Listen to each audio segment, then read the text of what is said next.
Hello guys, welcome. कैसे बचे यार? आपका परमुटेशन एंड कॉम्बिनेशन बताए थे और आपका प्रूफ डेट वाला कुछ कुछ एनपीआर वाला क्वेश्चन छोड़ दिए थे और लगातार स्टूडेंट बोल रहे थे कि सर वो क्वेश्चन नहीं बताए, वो क्वेश्चन बता दीजिएगा।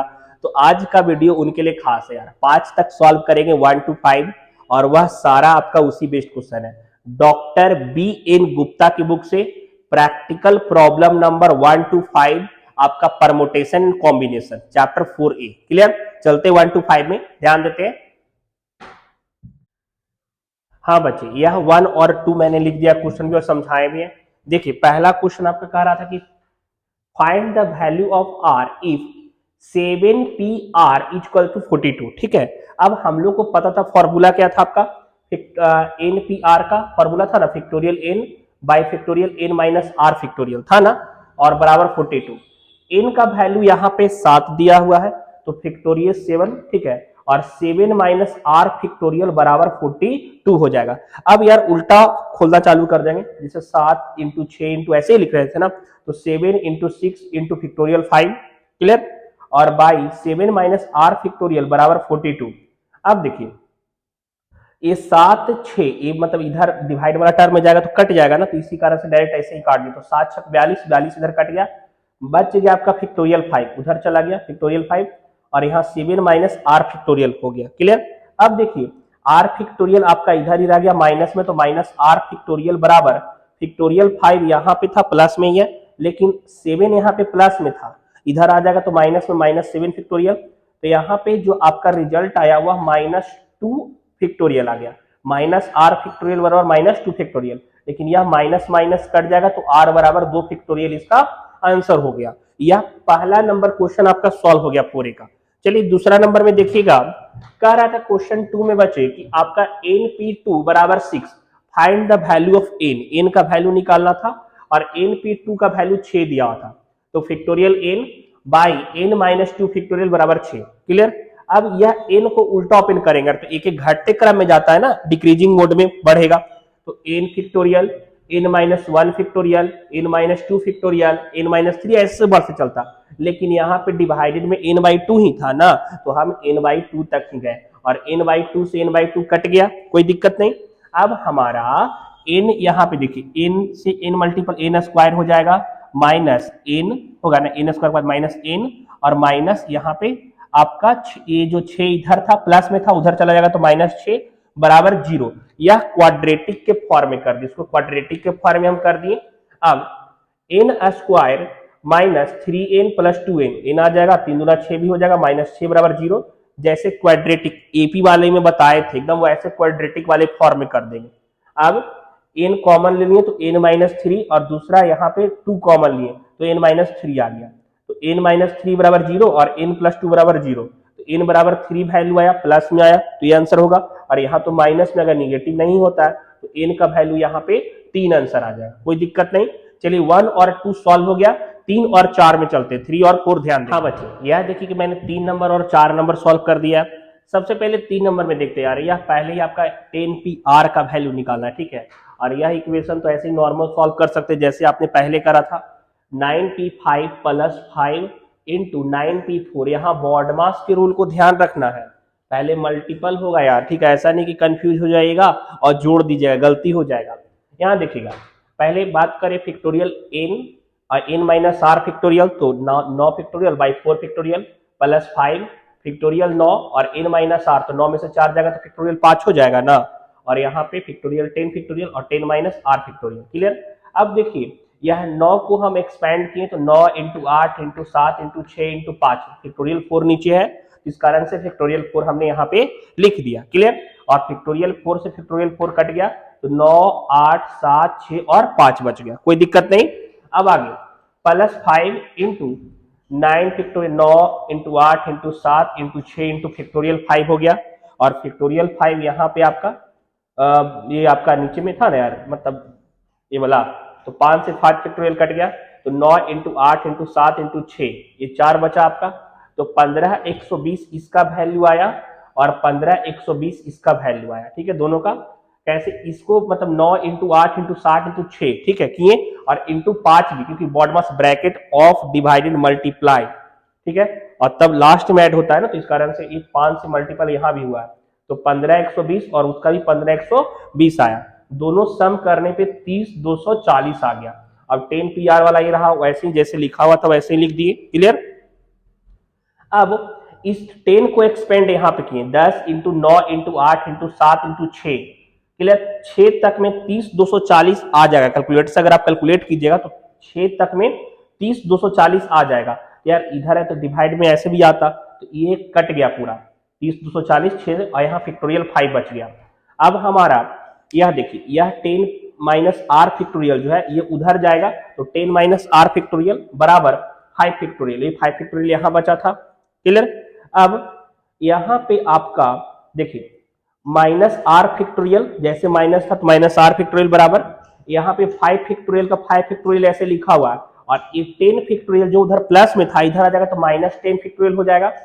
तो माइनस आर फैक्टोरियल बराबर माइनस 5 फैक्टोरियल आया, तो आर का वैल्यू यहाँ पे 5 फैक्टोरियल आ गया। क्लियर। यह प्रैक्टिकल प्रॉब्लम नंबर 3 सॉल्व हो गया। चलिए 4 नंबर में देखते बच्चे। 4 नंबर में थोड़ा सा रेशियो जैसा था, थोड़ा समझने वाला, एकदम स्लोली समझिएगा। NP5 इज टू NP3 बराबर 2:1 था। क्लियर कर रहा था, find the value of n। अब देखिए इस रेशियो वाले फॉर्म में जो ऐसे हम इसको ऐसे लिख सकते हैं, NP5 बाई NP3 और बराबर 2/1। याद कीजिए यार, ऐसे रेशियो एनालिसिस में हम लोग पढ़े थे, तो वैसे हमने इस तरीके से लिख दिया। अब इसे एक्सपेंड करेंगे तो factorial n by n minus 5 factorial 5 है ना, उसी तरह से n फैक्टोरियल और n माइनस 3 फैक्टोरियल ऐसा लिख दिए बराबर 2/1। अब इस दोनों को हम इस तरीके से लिख सकते हैं क्योंकि ये ऊपर चला जाएगा, तो n फैक्टोरियल बाई n/5 और ये n माइनस 3 जो था नीचे में ऊपर चला जाएगा, होगा ना यार इस कैलकुलेशन में, और बाई n फैक्टोरियल बराबर 2/1 हो गया। क्लियर। अब यह n से n कट गया, बच गया n माइनस 3, लेकिन इसको एक्सपेंड किए आगे की ओर, तो n माइनस 3 फिर n माइनस 4 n माइनस 5 5 तक क्यों किए, क्योंकि यहाँ पे n/5 का वैल्यू लिखा हुआ था। ठीक है, तो ये n/5 से n/5 कट गया। अब आपका ए मल्टीपल की n को n से तो n स्क्वायर, फिर n में 4 से मल्टीपल के तो -4n, और फिर 3 में n से मल्टीपल के -3n, और फिर आपका 4 3 जा +12 बराबर 2/1। क्लियर। अब n स्क्वायर वैसे लिख दें, और ये 4n और 3n वैसे लिखे, और ये 2 उधर जो था वो इधर आ जाएगा तो +10 हो जाएगा बराबर 0, एक क्वाड्रेटिक के फॉर्म में आ गया। अब देखिए यहाँ पे n स्क्वायर और ये 4 और 3n जोड़ करके माइनस माइनस प्लस हो जाएगा ना, तो यहाँ पे -7n + 10 बराबर 0, ये क्वाड्रेटिक के फॉर्म में है। अब n स्क्वायर माइनस ये क्वाड्रेटिक वाला तोड़ेंगे तो 7n कितना हो जाएगा, 5 2 जा 10 और 5 2 7 होता है ना, तो यह आप एक क्वाड्रेटिक में जैसे तोड़ते हैं तो 5 गुना 2 10 भी हो जाएगा, और 5 2 7 भी होता है, तो -5n और -2n 7n हो जाएगा ना, और +10 बराबर 0। तो यहाँ पे n कॉमन ले लिए तो n-5 पहला, और दूसरा -2 कॉमन लिए तो n-5 यहाँ भी आ गया, तो n-5 बराबर 0, और दूसरा n-2 बराबर 0, 2 निकल गया।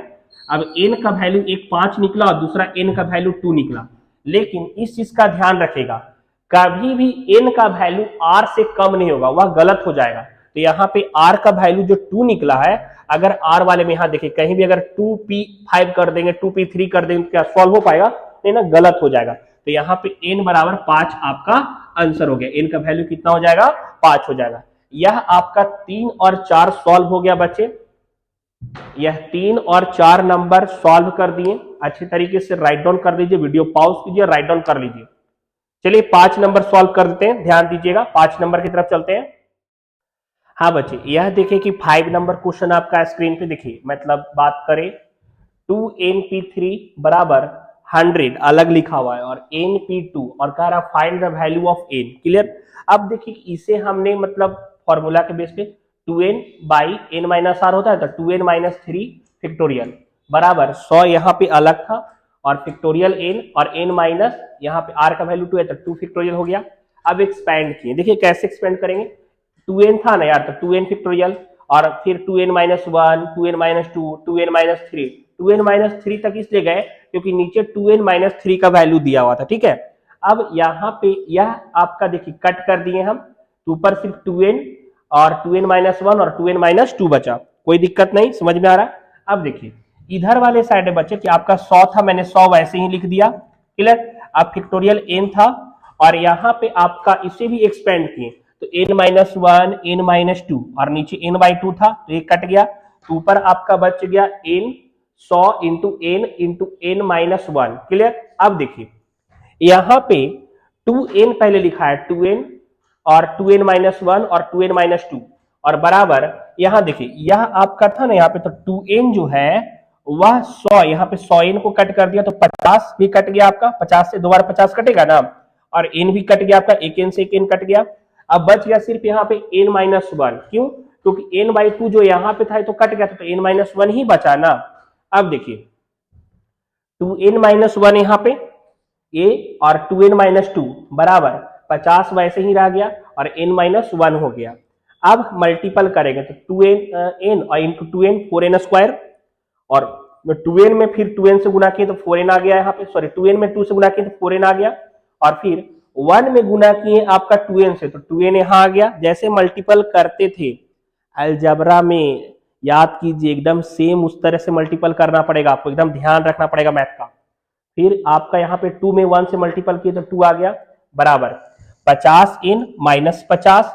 अब ये आपका क्वाड्रेटिक फॉर्म एक तरह से आ गया। अब देखिए आपका 4n², 4n और 2n माइनस माइनस प्लस होगा ना तो 6n और 50n जो है यहाँ पे, अब यहाँ पे 56n और यहाँ देखिए यहाँ पे 2 प्लस में है लेकिन 50 इधर माइनस में ना, उधर जाएगा तो प्लस हो जाएगा तो 52 हो जाएगा 52, तो 4n² माइनस 56n, 56n कैसे हो गया, 50n उधर जाएगा तो ये प्लस, मतलब 4n और 2 6n, 6n और 50n, 56n टोटल माइनस में आ गया ना, क्लियर, माइनस में ही होगा सिंबल, और प्लस 52 क्योंकि 50 2 यहाँ प्लस में और 50 उधर जाएगा तो प्लस में, टोटल 52n बराबर 0। अब 4 सब में कॉमन है तो 4 कॉमन ले लिए तो n² माइनस 14n और प्लस 13 बराबर 0। अब देखिए इसे सॉल्व किए n² माइनस 14n प्लस 13 बराबर 0। अब देखिएगा तो यहाँ पे n² क्वाड्रेटिक में तोड़ दिए तो 13n माइनस n प्लस 13 बराबर 0, क्लियर। अब अलग अलग कर लिए तो n माइनस 13, n कॉमन ले लिए तो n माइनस 13 और यहाँ -1 कॉमन लिए तो n माइनस 13 यहाँ भी हो गया बराबर 0। अब एक आपका निकला n माइनस 13 बराबर 0 एक, और दूसरा निकल गया n-1 बराबर 0। तो एक जगह n का वैल्यू 13 आया और एक n का वैल्यू 1 आया। अब देखिए कि n का वैल्यू कभी भी r से कम नहीं होना चाहिए, तो 1 नहीं होगा तो आपका आंसर n बराबर 13 हो जाएगा, क्लियर। यहां तक कंप्लीट हो गया। अच्छे से वापस से रिपीट करके वीडियो देखिए, समझ में भी आ जाएगा अच्छे से। थोड़ा सा आपको यार कैलकुलेशन यहाँ पे है तो इस चीज का आपको ध्यान रखना पड़ेगा बच्चे। और देखिए लग रहा है कि हम पढ़ा रहे हैं, समझ में आ रहा है, आपके लिए हमारा वीडियो हेल्पफुल हो रहा है तो चैनल को शेयर कीजिए। एग्जाम्स आ रहे हैं, बहुत सारे स्टूडेंट्स जिनके पास टीचर अवेलेबल नहीं है, सिलेबस नहीं पढ़े हैं बहुत सारे कारण से, तो उनको भी हेल्प होगा। तो ज़्यादा से ज़्यादा लोगों तक पहुंचाएं वीडियो को, सब्सक्राइब करें, शेयर करें, कमेंट बताएं कि कैसा बनाएं और इंस्टा पे भी फॉलो कर लीजिएगा, ठीक है। मिलेंगे नेक्स्ट क्लास में, और भी आपका कंटिन्यूटी बता दूंगा, 6, 7, 8 में सारा क्वेश्चन बताऊंगा, डोंट वरी, ठीक है। मिलेंगे नेक्स्ट क्लास में, बाय, सी यू।